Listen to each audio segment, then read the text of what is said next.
na ce Muhammadun Rasulullah. Assalamu alaikum yan uwa maza da mata, ina yi muku fatan alkhairi. Wata kasida ce na yi saboda masoya annabi Muhammad sallallahu alaihi wasallam. Don Allah ku yi sharing, ku yi liking, ku yi mana comment da sallallahu alaihi wasallam. Allah ya ba mu sa'a. Don Allah ku saurara, ga ta nan zan samu ku yanzu, ku saurara don Allah. A yi sharing saboda annabi Muhammad sallallahu alaihi wasallam. Na gode. Hayatu Gombe, annabi ne, annabi ne, annabi ne,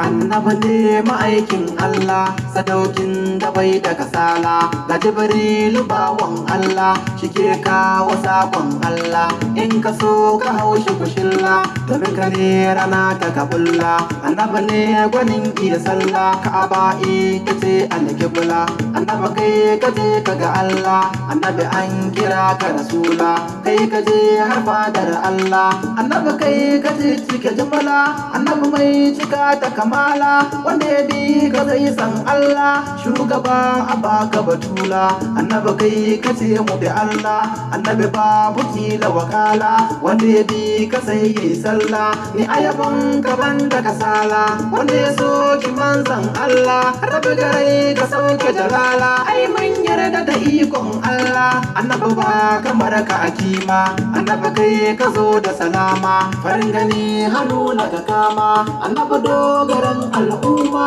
tun babu ka kankama, tun akwai bata da alama, kafin duniyar ta dumama, girgize take maka lema, sallah dole sai da ikama, annabi ba ya kai a kiyama, ko wata fatanta da kusuma, annabi ne hagunmu da dama, gidanka ne gidan alfarma, mai kyauta da hannun dama, annabi mai hali na karama, annabi ne da sanka na girma, a zuciya ta kawo kima, rasulullahi gwanin alfarma, annabi ne mai daɗin suna, kai ne silar dare har rana, sanka ne ya ratsa jikina, hayata gwanda ni ke yi ma.